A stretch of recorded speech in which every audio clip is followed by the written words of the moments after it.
In the last 7 months, we've been tested, and the struggle of our time has revealed the spirit of our people.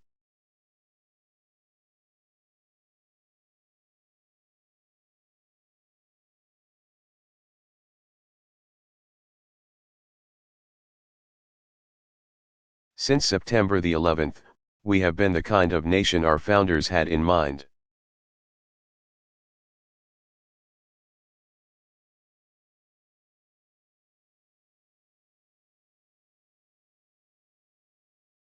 A nation of strong and confident and self-governing people.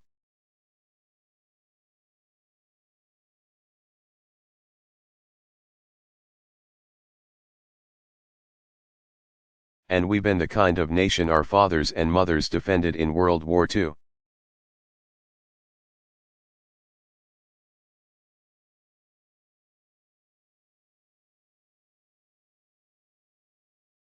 A great and diverse country, united by common dangers and by common resolve.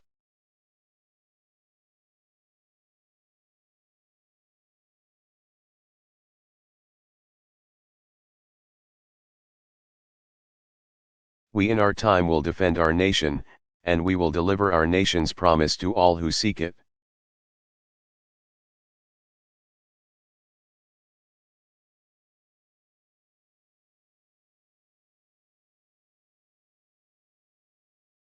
In our war on terror, we are showing the world the strength of our country.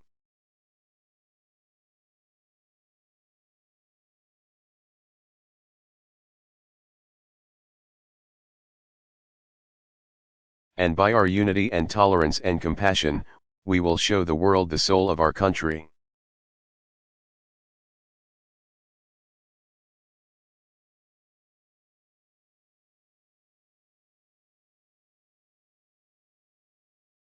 May God bless America.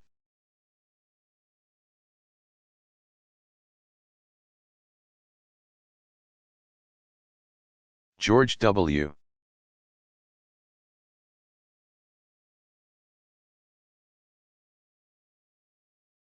Bush.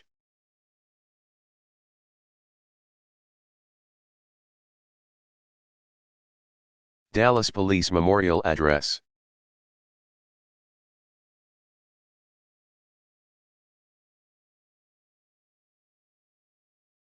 Delivered July 12, 2016, Dallas, Texas.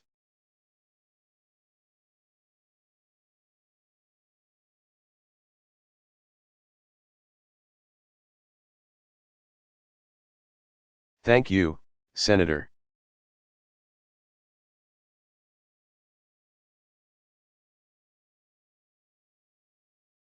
I, too, am really pleased that President Obama and Mrs. Obama have come down.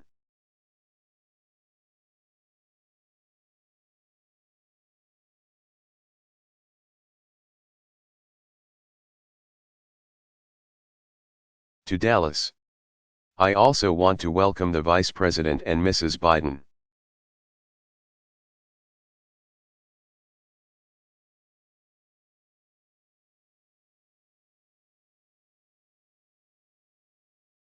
Mr. Mayor, Chief Brown, elected officials, members of the law enforcement community.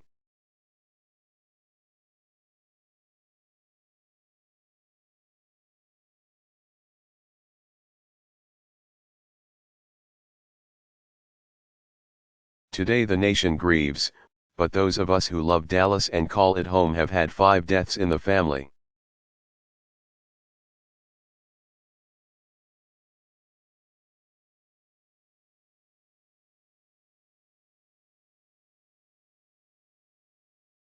Laura and I see members of law enforcement every day.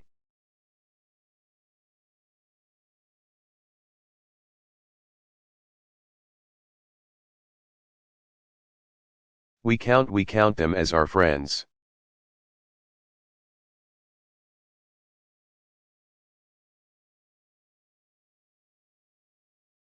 And we know, like for every other American, that their courage is our protection and shield.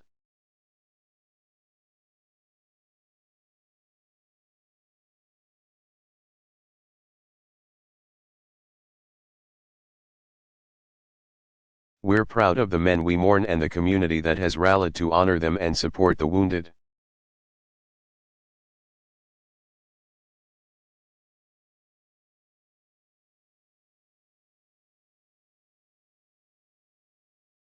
Our mayor and police chief and our police department have been mighty inspirations for the rest of the nation.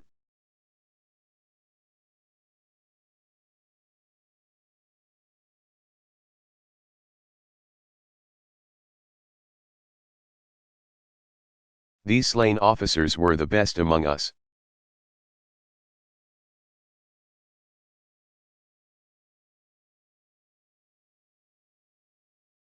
Lorne Aarons, beloved husband to Detective Katrina Aarons and father of two.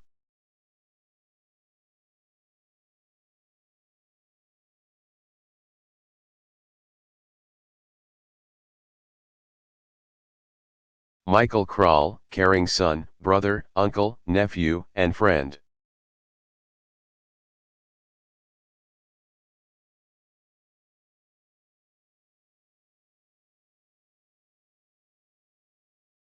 Michael Smith, U.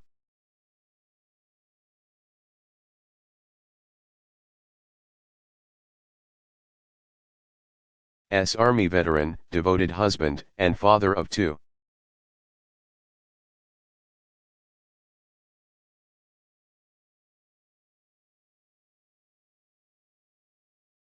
Brent Thompson, Marine Corps vet, recently married.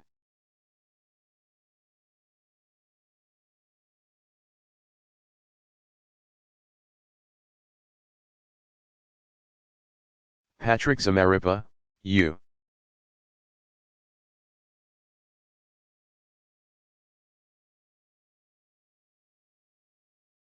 S. Navy Reserve combat veteran, proud father, and loyal Texas Rangers fan.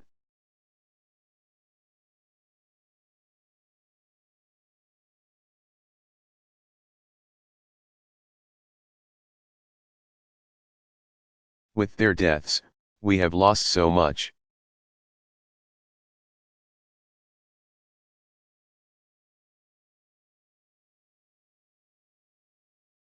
We are grief-stricken, heartbroken, and forever grateful.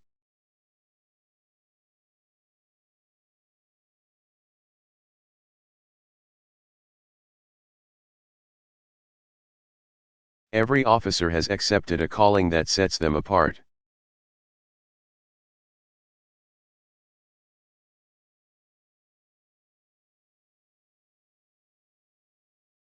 Most of us imagine if the moment called for, that we would risk our lives to protect a spouse or a child.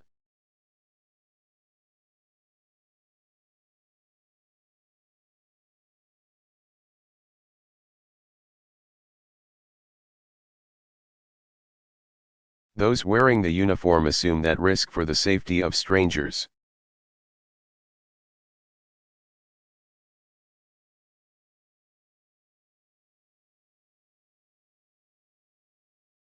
They and their families share the unspoken knowledge that each new day can bring new dangers.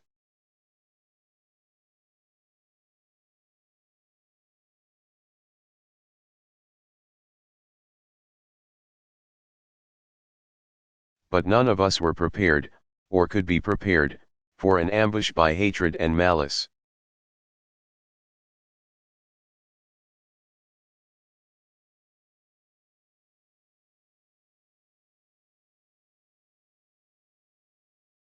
The shock of this evil still has not faded.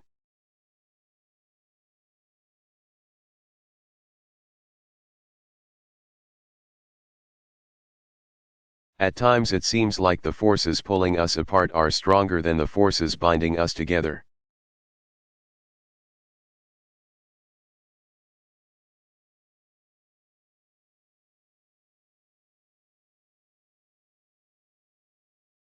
Argument turns too easily into animosity.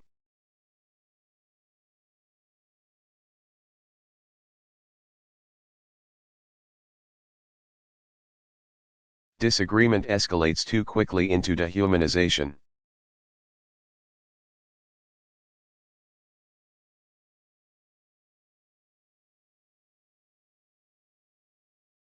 Too often we judge other groups by their worst examples, while judging ourselves by our best intentions.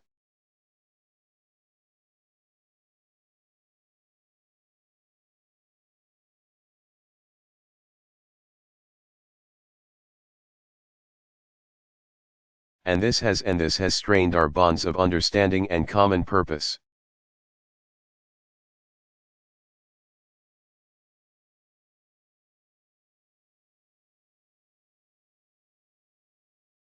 But Americans, I think, have a great advantage.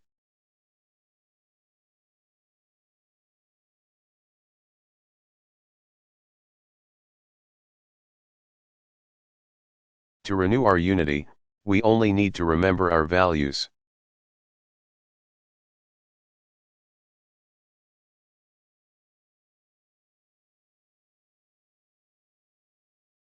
We have never been held together by blood or background.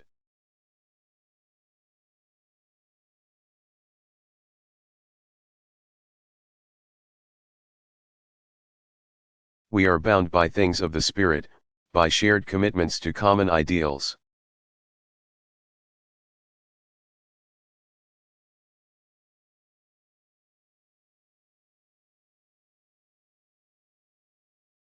At our best, we practice empathy, imagining ourselves in the lives and circumstances of others.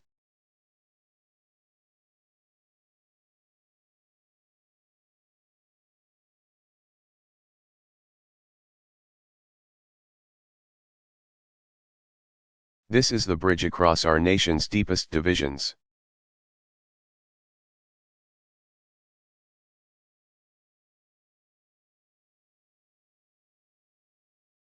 And it's not merely a matter of tolerance.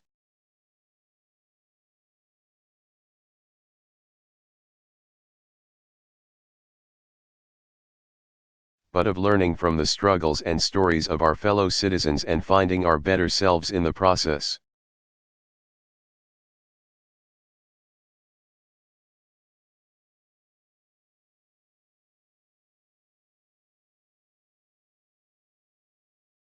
At our best, we honor the image of God we see in one another.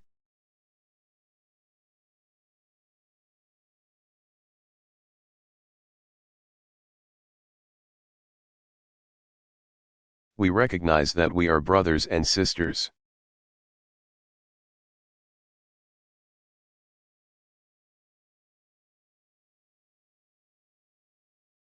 Sharing the same brief moment on earth and owing each other the loyalty of our shared humanity.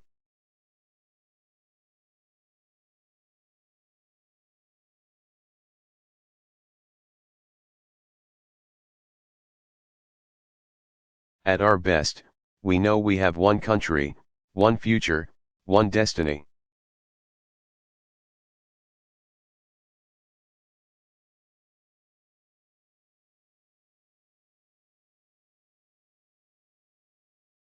We do not want the unity of grief, nor do we want the unity of fear.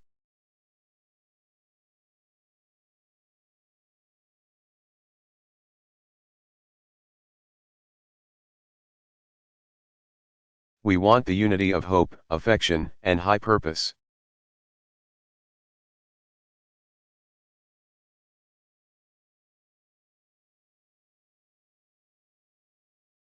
We know that the kind of just, humane country we want to build.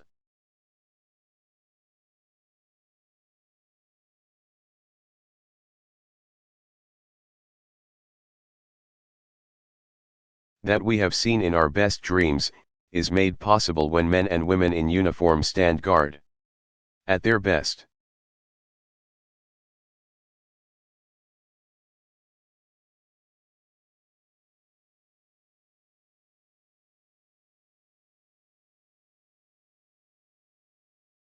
When they're trained and trusted and accountable, they free us from fear.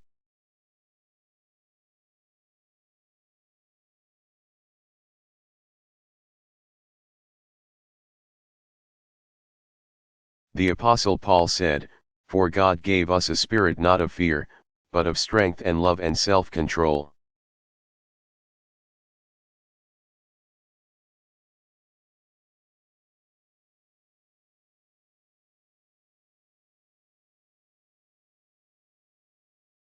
1. Those are the best responses to fear in the life of our country, and they're the code of the peace officer.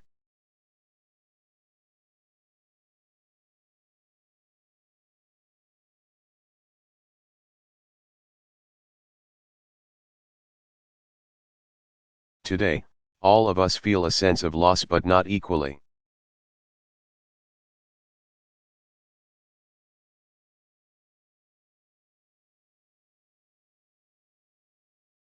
I'd like to conclude with the word of the families, the spouses.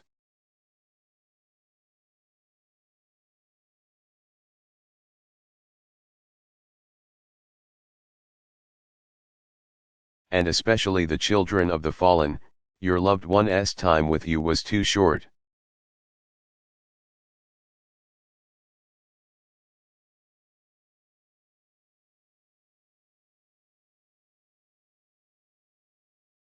They did not get a chance to properly say goodbye.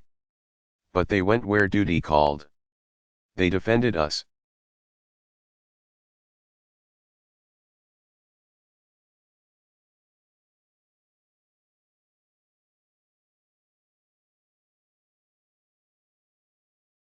Even to the end. They finished well. We will not forget what they did for us.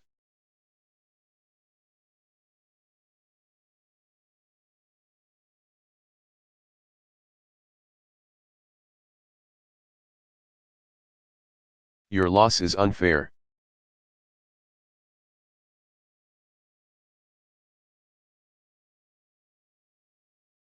'We cannot explain it.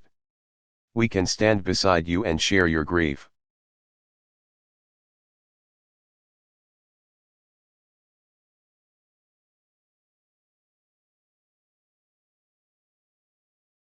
And we can pray that God will comfort you with a hope deeper than sorrow and stronger than death.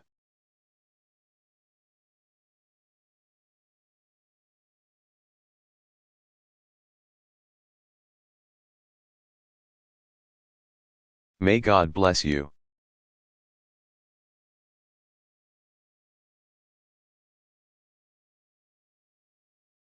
1 Timothy 1, 7.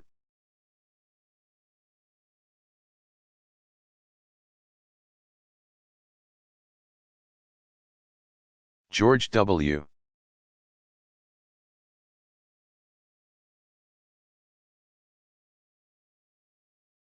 Bush.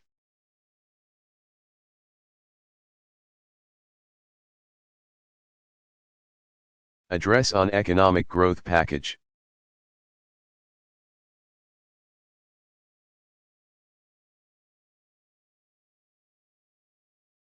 Delivered January 18, 2008, Roosevelt Room, White House.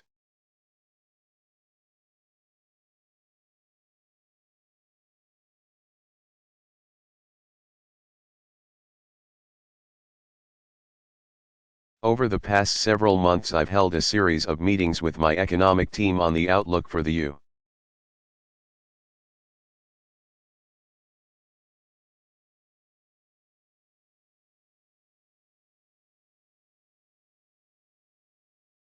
U.S. economy. And before I left for the Middle East.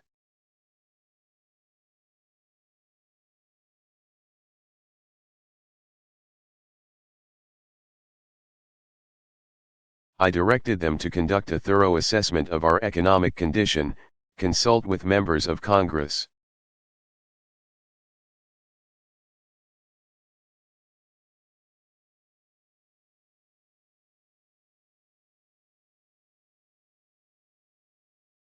and provide me with their recommendations about any actions we might need to take.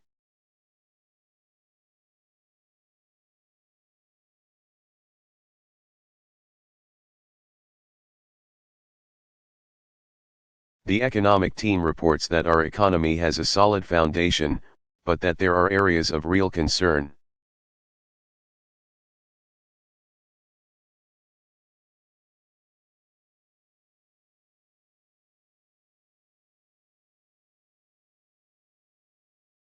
Our economy is still creating jobs, though at a reduced pace.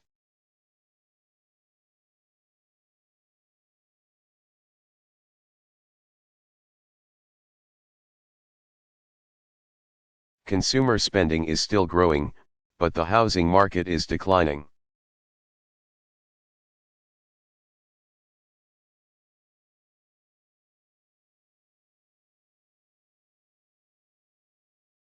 Business investment and exports are still rising, but the cost of imported oil has increased.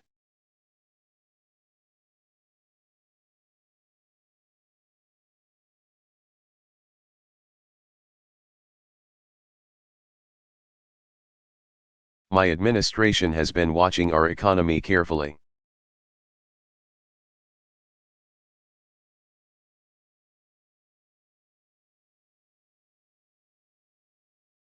My advisors and many outside experts expect that our economy will continue to grow over the coming year.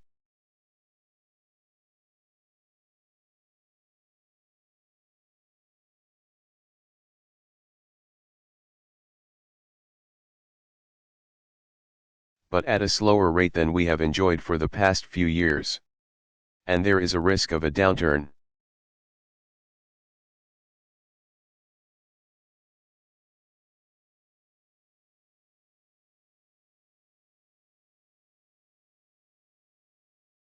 Continued instability in the housing and financial markets could cause additional harm to our overall economy.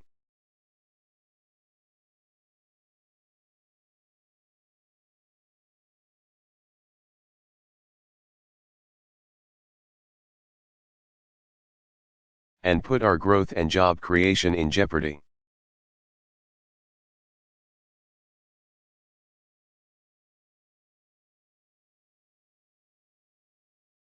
In recent months, we've taken steps to shore up the housing market.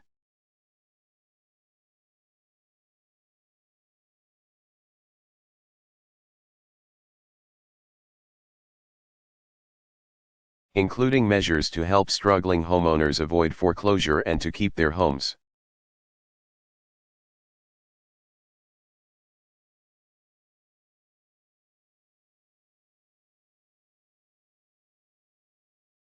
I've also asked Congress to pass legislation to modernize the federal housing.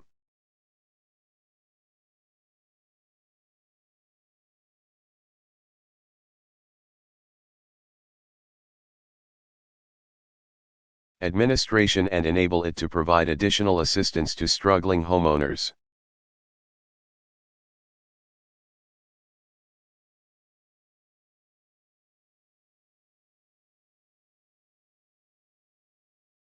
The House passed a bill and the Senate passed a bill.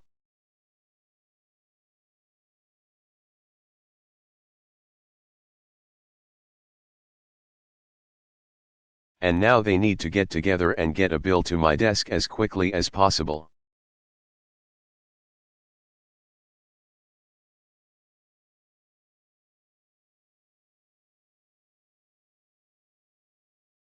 After careful consideration, and after discussions with members of Congress,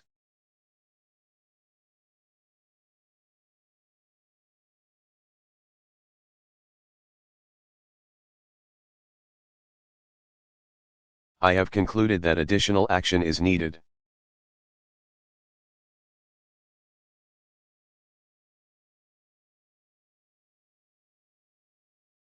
To keep our economy growing and creating jobs.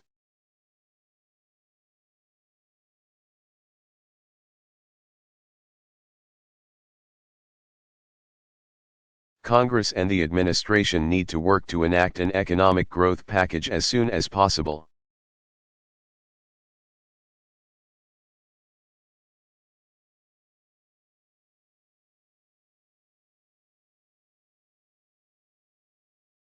As Congress considers such a plan, there are certain principles that must guide its deliberations.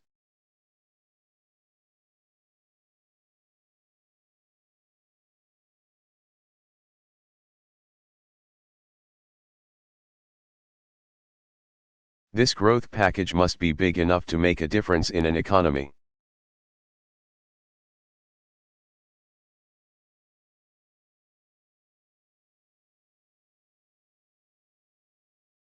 As large and dynamic as ours, which means it should be about 1% of GDP.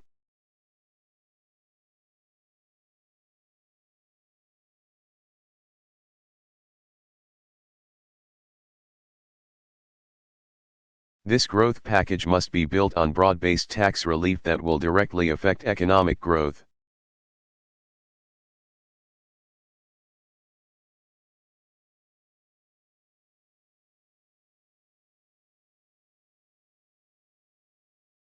And not the kind of spending projects that would have little immediate impact on our economy.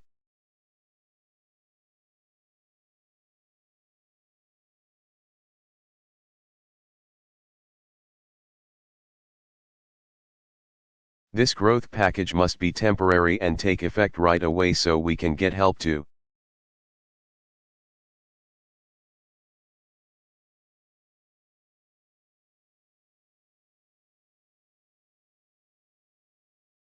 Our economy when it needs it most.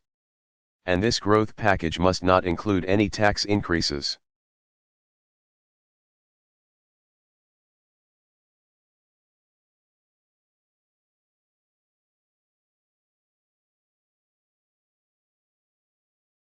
Specifically, this growth package should bolster both business investment and consumer spending.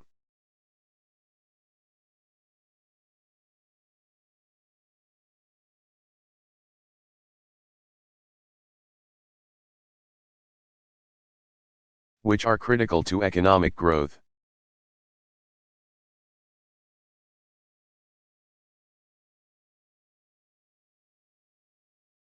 And this would require two key provisions. To be effective, a growth package must include tax incentives for American businesses.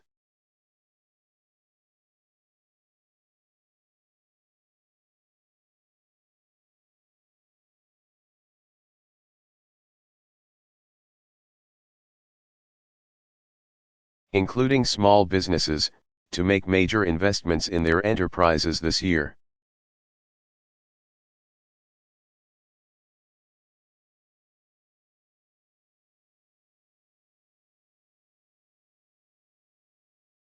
Giving them an incentive to invest now will encourage business owners to expand their operations.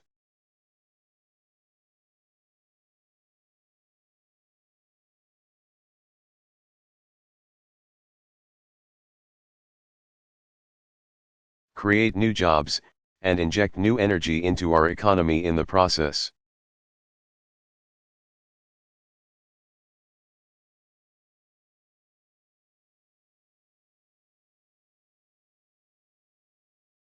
To be effective, a growth package must also include direct and rapid income tax relief for the American people.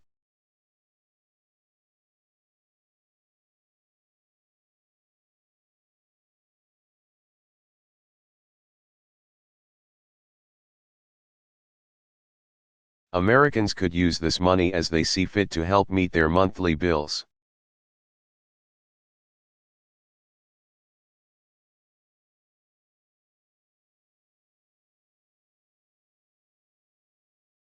Cover higher costs at the gas pump, or pay for other basic necessities.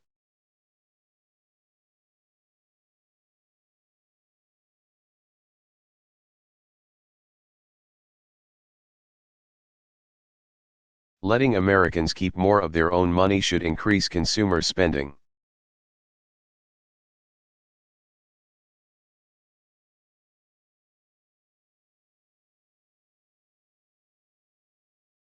And lift our economy at a time when people otherwise might spend less.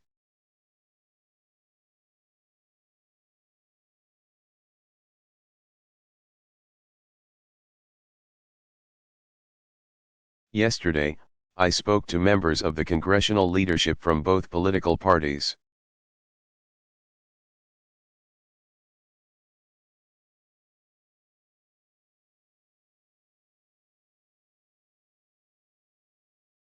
They shared with me their thoughts on the best way forward. And I was encouraged.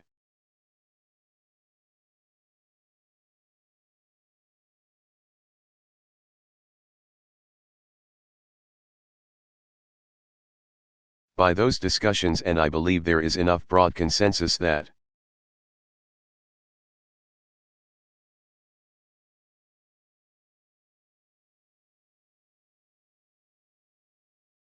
we can come up with a package that can be approved with bipartisan support.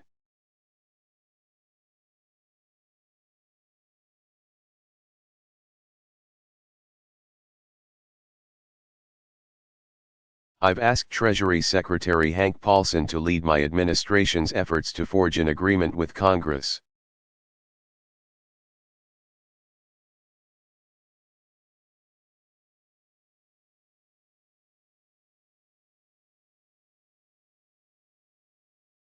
So that we can deliver this needed boost to our economy as quickly as possible.